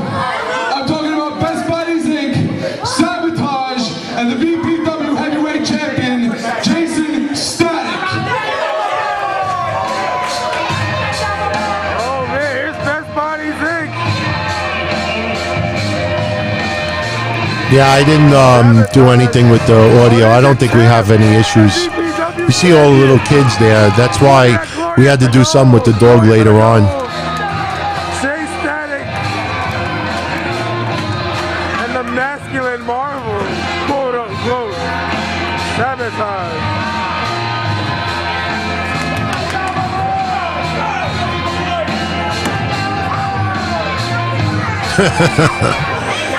All right. Jason Static, I want to first congratulate you on your newly captain movement. Hold on a second. All right, ladies and gentlemen, it's no laughing matter. Inside voices, please. Now, I have to say, upon your return from 2008. you have been undefeated. And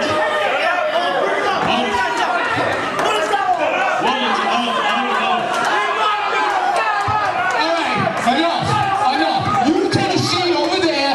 Go sit down. Put a little tape on your wig and make sure it stays on your head. Enough.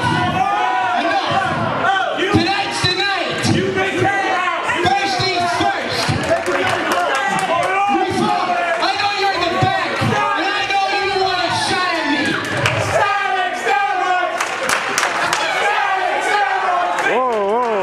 I know you want a shot at me, Reefer, but tonight, you gotta go against these 2 guys first, and number 1 right here, Sabotage, is going against you tonight.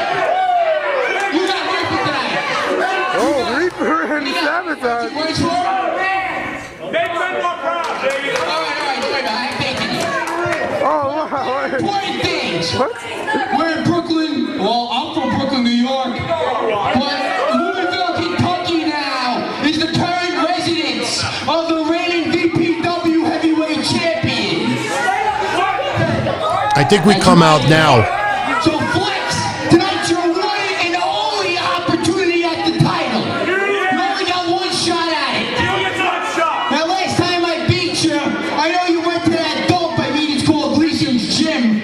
I know you went to speak to that dinosaur. Who is he? Oh, sorry, Johnny Rods. And he asked him for some advice. You know what, Flex? I was in that school at the same time, but I saw the light and I left. And after I left Gleason's Gym, I got better. I got noticed. Better noticed, that's right. So Flex, tonight's the night.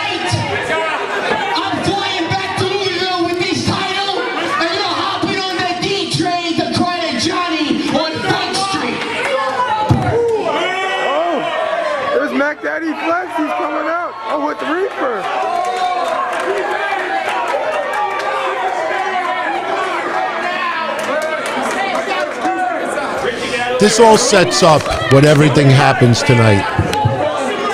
You know, I'm gonna make this short and very sweet.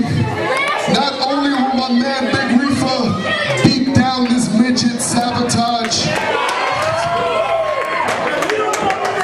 Static, tonight I'm gonna take what rightfully belongs to Mac Daddy Flex. And that's the BPW heavyweight title. Oh my goodness. Yeah, the mic work was pretty good.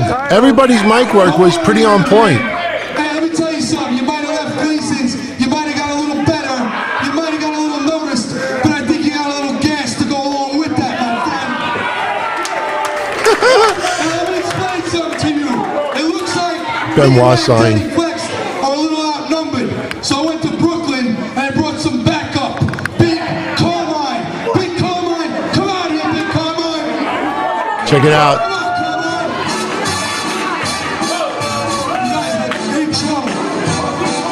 Big Carmine. See?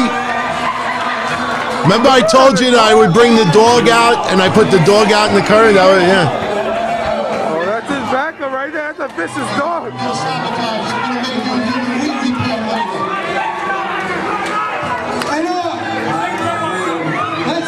Listen, that's not the only backup I brought from Brooklyn. My man just got out the joint. Jay Lover! Come on, Jay! Oh, Jay Lover out the joint. Oh, they got backup now. Wow. That was true. Jay Lover had just gotten out of jail. No joke. No longer in their favor. Look at Joseph. Look at skirting away in the crowd. Look at where's he going? Oh my God. Oh, he's just flying away. Skirting away. I give props to Reefer for trusting me with the dog, too. This dog was cool. Earl, oh my God. You see Jay Lover and Big Carmine? I did. Big Carmine is a dog. Yeah. No, but it's a pug. Carmine is a dog. A vicious pug at that.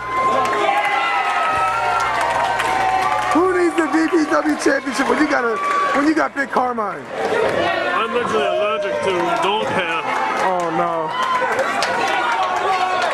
This is terrible for me. Oh my goodness. Earl, we need to get you a doctor's appointment. Oh my, I can't wait tonight. Who is this man that... Mark, I don't know if I really want to bring it up here. I'll just say organized crime. Oh, I can't wait. You could Google it, though. Please insert this, too. What the hell's that? Jack of Hearts, combining forces. All right. Oh my God. This is only about 2-3 minutes long. I wanted to get to the important parts. Don Tony. Yeah, I managed them all. There's Jay Lover. Oh, the Nightmare. Yeah, it wasn't Warhorse. It was Nightmare. I said Warhorse earlier. It's Nightmare. That was his name. All right, the captain, the major. Oh, there we go. Major intensity. Wow, I love this. Oh my God, look at a VPW exclusive. See, I brought the dog out again. Type matchup. It was weird because we never turned babyface. Just people just enjoyed our stuff, and everybody was like family.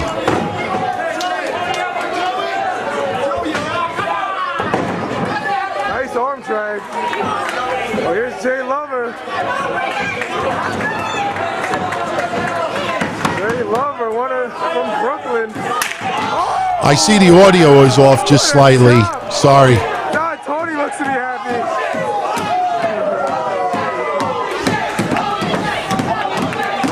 A holy shit chant for a chop.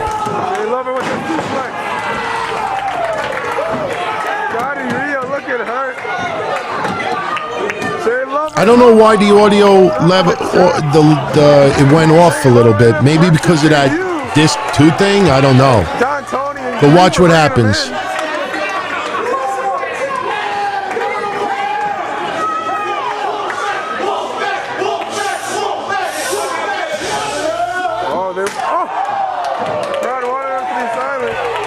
His chest got beat red. There we are. Now, we have Jay Lover has Scotty Rio, the Patrick Swayze. Where was it? Or Crazy Swayze. The new age Swayze? Oh! See me managing in the middle? He doesn't have the tights that Patrick Swayze wore at Dirty Dancing. Maybe he could pull some cool dancing. That girl was pretty hot in that movie. She was also in other gems such as Ferris Bueller's Day Off. Okay, here it comes. Man, you're just a knowledge of pop culture. Oh my gosh! What a power bomb! Perfectly executed by Jay Lover. And how is the Patrick Swayze of wrestling? Oh, what's this? Wait! Sabotage! He stole the dog. Kidnapping Big Carmine! No, he's kidnapping Carmine! Oh my God! Jay Lover's going out! Look, I'm running out. Oh my God! They're going after the dog! He's getting counted out! Oh no!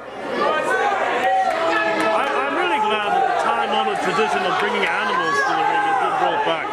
Like the British Bulldog? It's great. It's Davey Boy Smith and Jake Roberts. And now Coco Beware? Coco Beware. Oh no! Al Snow and Pepper. Oh man! So Sabotage stole the dog. It was funny seeing me run out of there. So, yeah. So we have two more parts. The second part is 10 minutes long, and then the final one is only 4 minutes long. So if you want me to keep going, I'll show you the next part now, and then we could do the contest. Then we could wrap it up if that's what you want. I mean, you're live. This is yours. So if you want me to keep it going, I'll show you the next 10 minutes because it gets pretty good. Yeah, I ran out. I was big on painkillers. Yes, Joey Numbers, I think he still referees. No, we'll do the contest after it. You know what? Let's do this second part, then we'll do the contest. Then after we do the contest, we'll do the last 5 minutes, and then we'll start wrapping it up because we're already going about 90 minutes. So, yeah, all right, so here's the second part. Enjoy. So, we leave off that Sabotage grabbed the dog and ran out. All right, here we pick up from there. And I think the audio should be on point with this.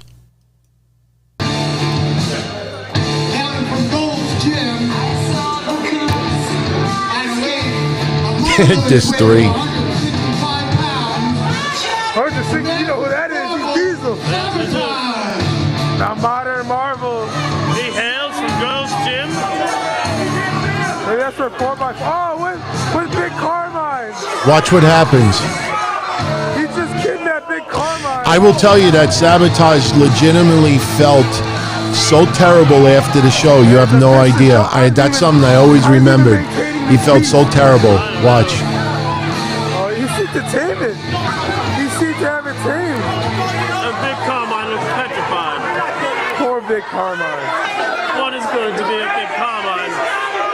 Whatever happened to Matilda? I don't know, but to feed that, I don't see him as a responsible individual. You remember what Earthquake did to Damien? By Don-O-Mite at a weight of 190 pounds from Ozone Park, Grim Reaper.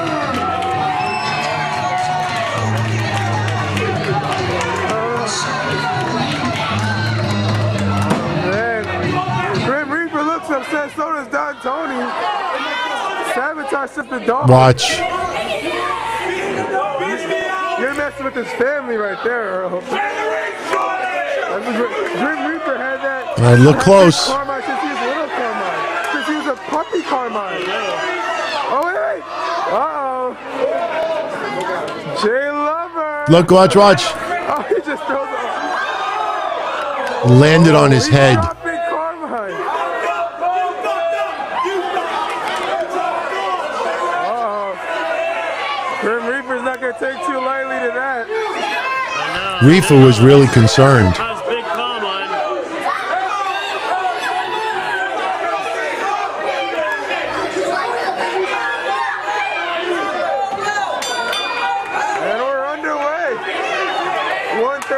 of Best Bodies Inc.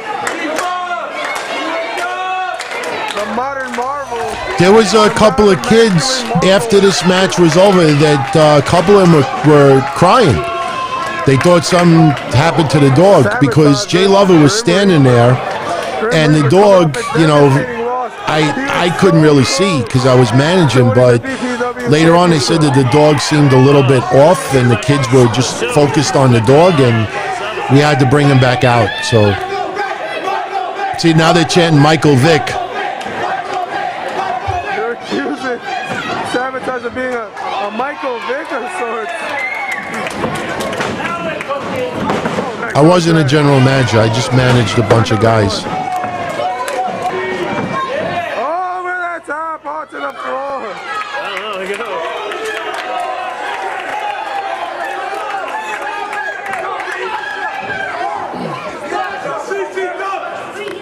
And Reaper was not too happy that he was missing that dog.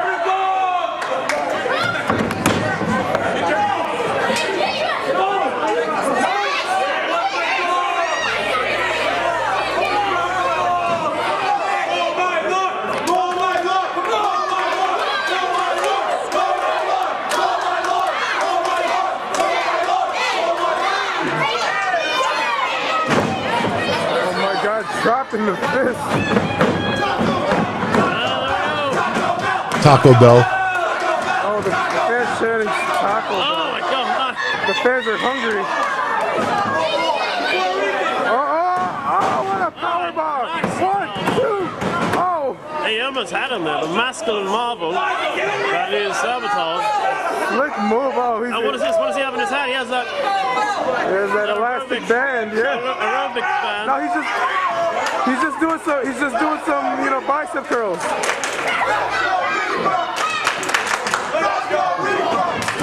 That's all he was doing.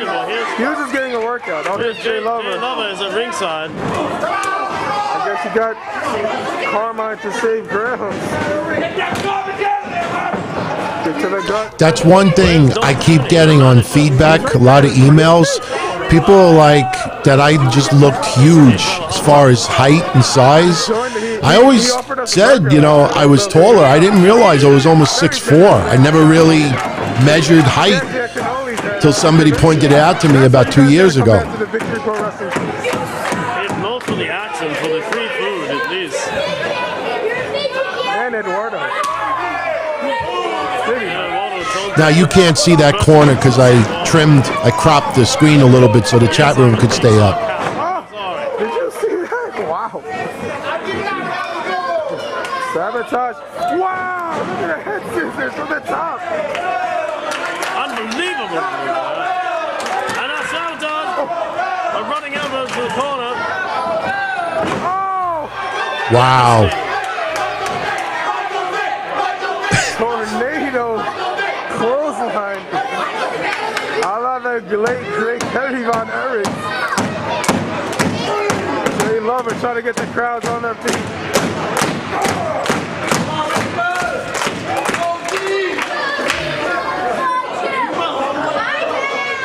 Locks it. Locks another one. For Irish whip. Big back body drop. He got some air there. Tilt-a-whirl backbreaker. Oh, he's getting higher, oh. No one gets higher than the Grim Reaper.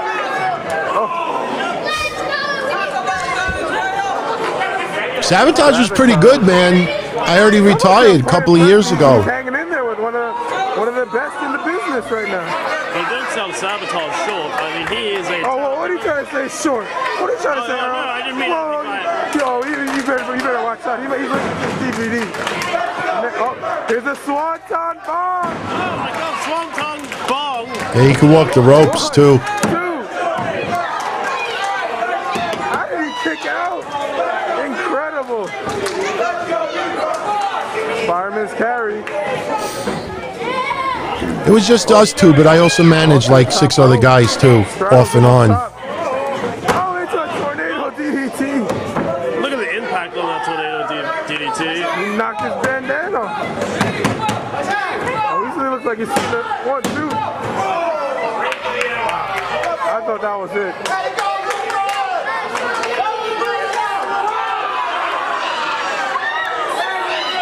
I gotta soon play the video with me on guest commentary for a little while. It's pretty funny. Oh, baseball slide.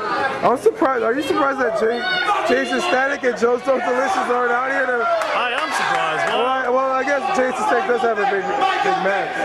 Yes, he does have Money wasn't bad. You didn't really do it for the money. You did it for the experience and the love. Plants him onto the mat. Caught in midair. Sabotage paid the consequences. Oh, I would love to do some with Joey Numbers. Sure. Catapult himself back. Oh, no! And that is hard. Onto the concrete for the VFW Hall. Oh, my goodness. Is he okay? Oh, my goodness. Slow to get up. That could be it. Rolls him in.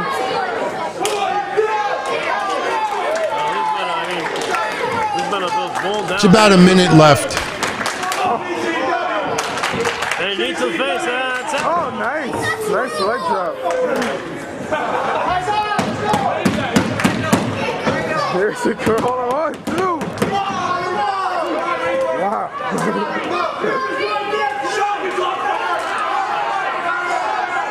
Oh, look at Jay Lover and Don Tony strategizing right there.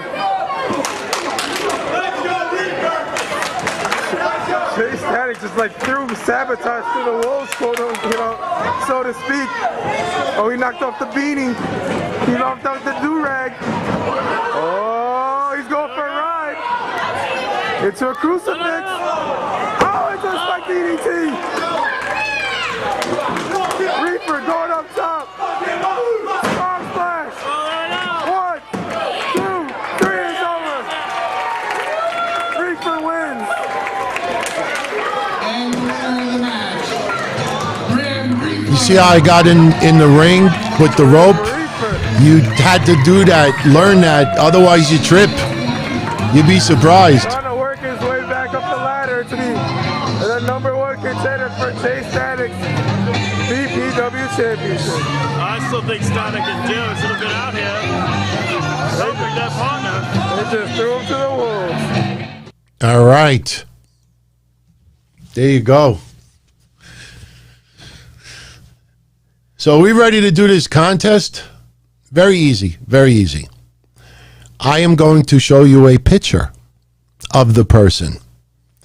And I'm going to play you a 1-minute audio clip of this person talking to Hulk Hogan. And it's mostly gibberish. All I want you to do is tell me who this person is. And you have to write his entire name. Not just a first name or a last name. Or a middle name if it applies. And if you win, you get your choice of this.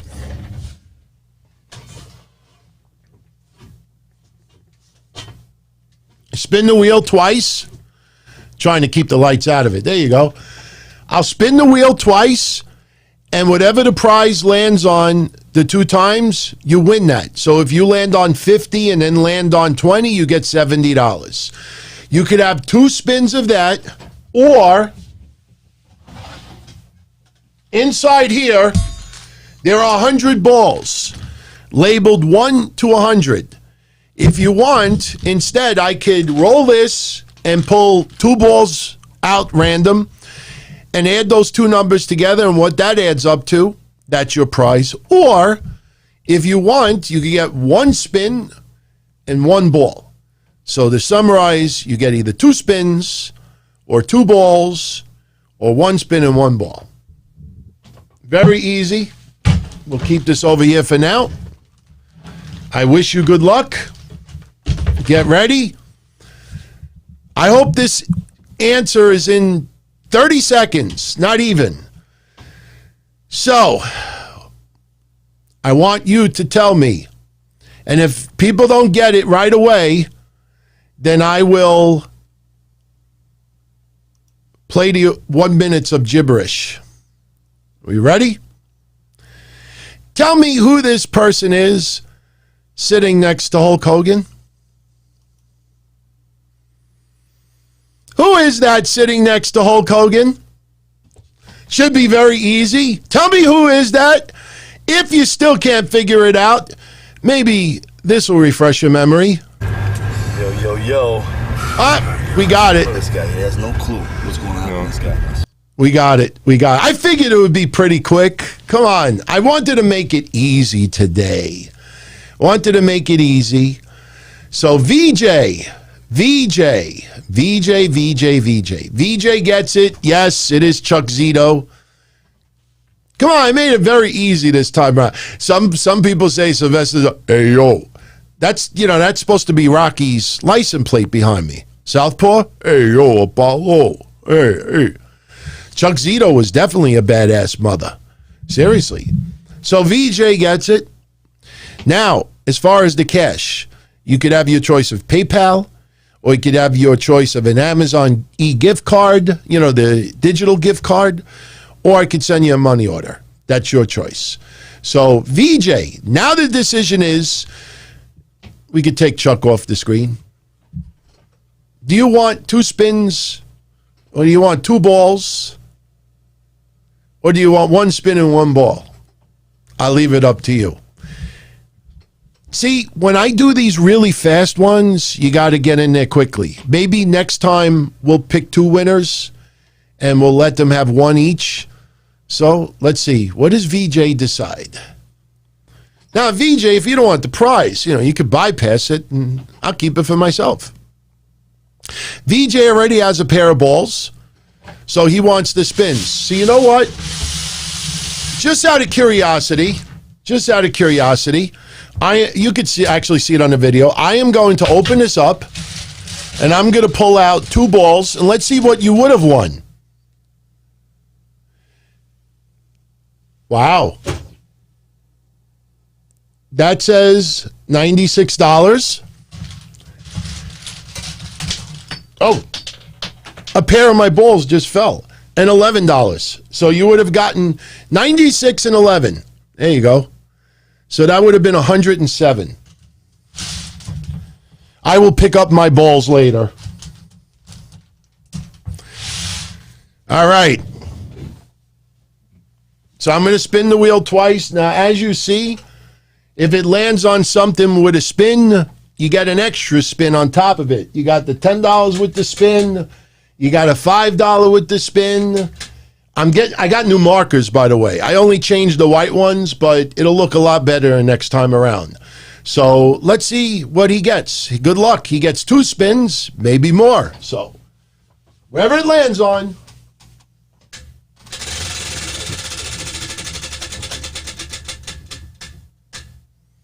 You got $20 so far. $20. See, 20. We spin it one more time.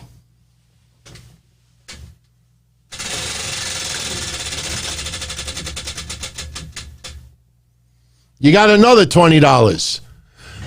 So there you go. Yeah, see 40? And just so you don't think it's rigged, I'll spin it again to show you it doesn't land on $20 every time.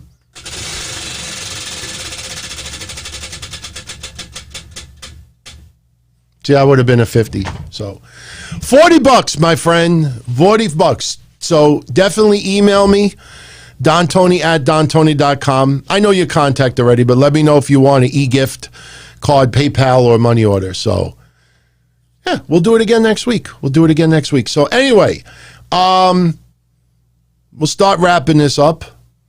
I want to play you the last 3 or 4 minutes. Now, all you're going to see here is what we did to make the kids feel better so they knew that the dog was okay. Sabotage, when we went to the back, felt absolutely terrible what happened. Was so upset about it. So he agreed to let us do a Bronco Buster using the dog and the dog's nuts. And if you actually look closely, Sabotage actually puts his head into it. So it looked as realistic as possible. Now, did he really get a set of balls in his mouth? No. But, you know, he put his head a certain way so everybody around ringside believed that the dog did the Bronco Buster.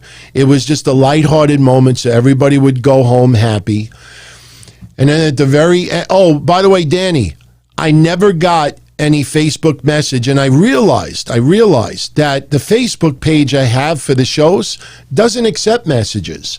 So I think the best thing for you to do is email me, dontony@dontony.com, or DM me on Twitter, and I will be happy to answer whatever you wanted to know about the network cards. But I realized, I went to Facebook the other day and said, wait a minute, the page doesn't take messages. So unless you're sending it to another page that I'm not aware of. So, but, and yeah, I kept saying bulldog, pug. It's a pug. For some reason, I always mix the two up.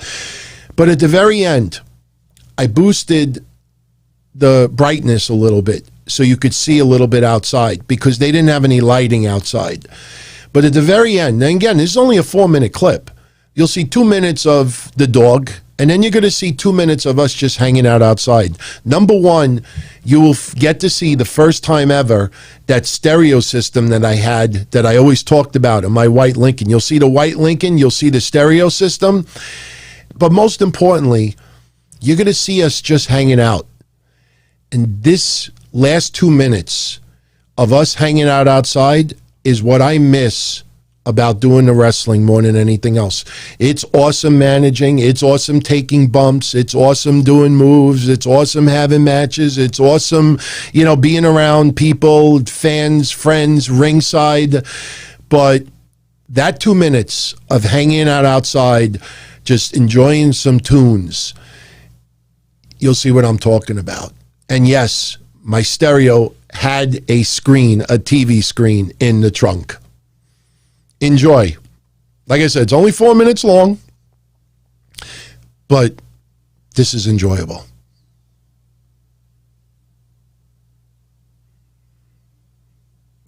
Okay, here we go. Oh,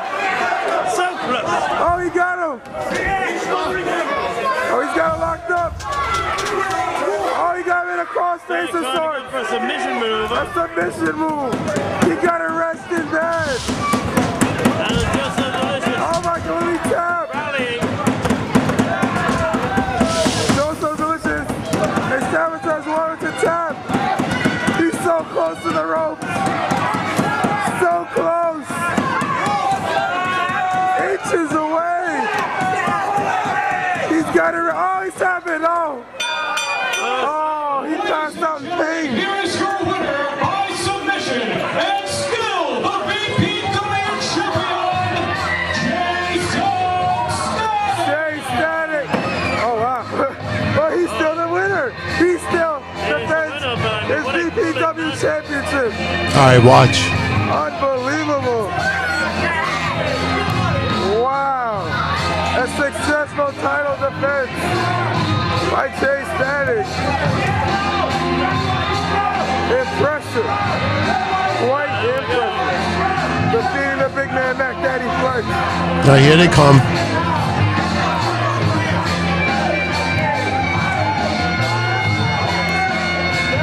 Mac Daddy Flex gave it his all, but then we saw distracted by Joseph Delicious. Watch. I know that has something to do. Watch what I have behind my back. Oh, wait. Uh-oh. Here's OZHB. The OZHB right here. I got something behind my back. Oh, HBOZ? I think so. Or it's on HO, I don't know. Uh-oh. Reefer. Wait, what is this? Big Carmine. Don Tony. Jay Lover. There's Sabotage. Payback. Oh, no. He shattered the cannoli plate. We've seen that before. Oh, the dog. Big Carmine going down. I slid out of the ring pretty good. Where's Jay Static and Joe So Delicious? No. A steak face. A steak face. It got such a pop. He's doing it this time.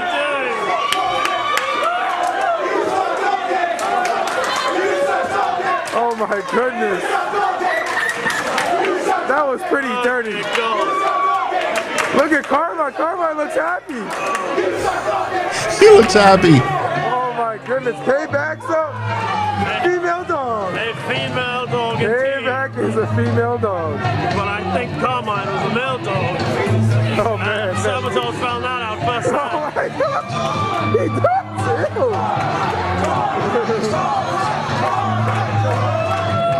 I like the dog. He was a cute dog. All right, check this out outside.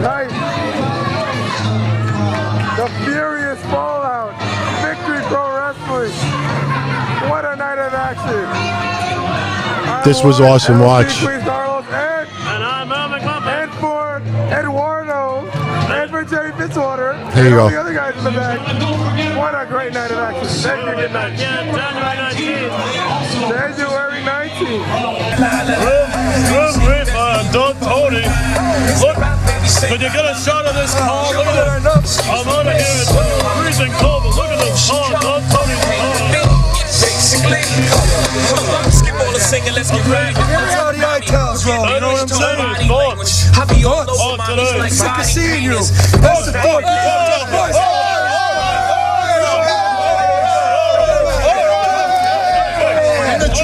In the trunk.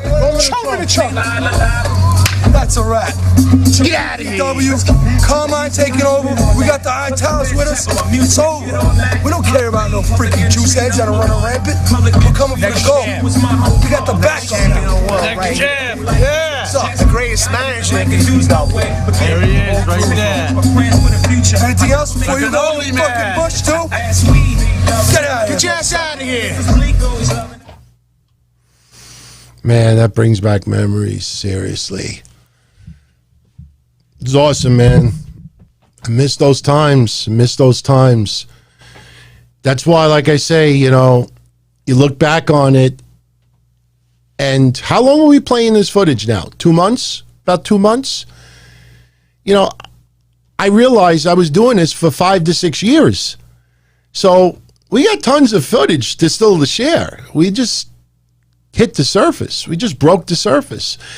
But, you know, looking back on it, and I don't want to cause any controversy, but I think certain podcasters out there, I don't think ever wanted this to be brought out there, because now actually seeing all the stuff that I actually did, yes, still just a very, very tiny amount, but the fact that I did anything, now that separates what the Donzilla Army has done and what everybody else has done. And I tell you, I missed this more than anything else. You have no idea. So, I thank you, Rain, with that video. DT Teflon confront. Hey, I enjoyed some hip hop. Did you saw that was Jay-Z, right? The music video. That was my screen. That was my stereo. I sold that car about maybe 7-8 years ago. I had a black LSE, which I still own now, and a white one. That freaking car was pimped out, man. Inside it had TV screens. I have video of it too. But you don't know the feeling, man. Just after the show, standing outside, cranking some music, you know, having a drink, and just that's something. Honestly, you can't compare that and hanging out on Twitter all night long. So hopefully we get COVID out of here as quickly as possible, so you know we could start enjoying ourselves and being able to even just stand outside with a bunch of friends just cranking some tunes. But yeah, I'm glad you're all enjoying this. I'm glad you're enjoying it, because it's fun. It's fun, you know, to think that I had that stored away for 13 years, 14 years, 17 years, because the first things I ever did was in 2003. And I did it from 2003 to about 2008, 2009, you know, and I got to get that footage from Mr. Big. And if anything ever exists from Fat Frank's, Jersey All Pro, when he had that school, because what I used to do is light the cigar, and I would actually pretend to put the cigar out in somebody's face, But meanwhile, I'm basically putting the cigar out in my own hand, but crumbling it and then rubbing part of it in the person's face. Not the hot part, but the visual was outstanding. So, tell you, I miss it. I miss it. But, you know, we get to enjoy it. Better late than never, right? So with that said, everyone, we're at 2 hours. I'm going to shut this down. But don't forget, tomorrow I will be right back here with your SmackDown recap. I will give you the quarter-hour ratings for AEW and NXT. AEW did 757 this week, and NXT did 678. You know, yesterday, first time ever, I forgot to do the ratings predictions. So I honestly, looking back, I don't know what I would have predicted. But AEW went down again. NXT increased a little bit. But neither one of those promotions should be happy with those numbers. 757 for AEW. NXT 678. 2 weeks leading into 2 nights of arguably the best card that they've put out to date. That's very unimpressive. So tomorrow we'll do the ratings. We'll talk SmackDown. I'll give you my thoughts a little bit about what's going on with the Hall of Fame. I will say this before I go about Great Khali going in the Hall of Fame. Let me say it like this. Khali was never one of my preferred wrestlers. Didn't like him that much. Somebody that big obviously limits their ability substantially. And for his size, you know, he did what he could. Was not very good in the ring, let's be honest. But WWE has a very important relationship with the country of India. And Great Khali, behind the scenes, has been doing a lot for WWE in India. So if you're just going to base the Hall of Fame strictly on what you see on camera, I could understand why people think that Khali maybe should not have been put in this soon.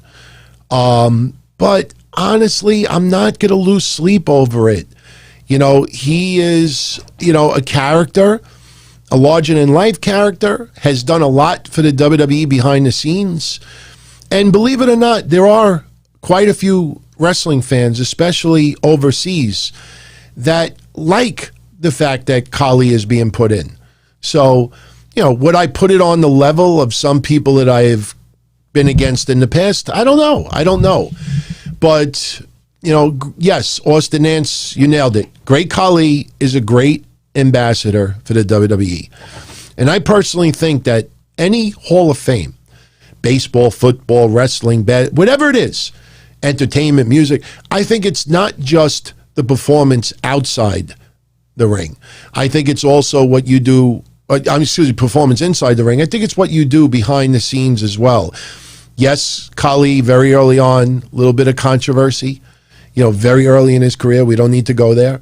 But, you know, hey, he's going in the Hall of Fame, and that's that. You know, if you don't like it, I totally respect anybody out there. I don't have a problem with it.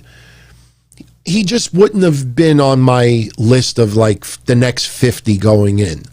But I understand Khali's net worth. And that might be a little bit of a boring stance to take, and it might be a politically correct stance to take, but whether you feel it's politically correct or boring or a little bit lame, my view, it is the reason why he's going in. You know, you can't try to twist it, and it's not strictly on performance in the ring. Guy has done a lot behind the scenes, and I got news for you. Whoever inducts him, if they are doing that this year, I think you're going to learn more about what Khali has been doing outside the squared circle than anything else. Maybe they'll do a segment on the WWE Network or Peacock in the future, but I think there's a lot of people out there that don't know, you know, Khali's WWE career didn't end simply with his work in the ring. He's been doing a hell of a lot behind the scenes. So, yeah. I mean, he's an ambassador to WWE. WWE has a very important relationship with India. And India is super proud that Khali is going in.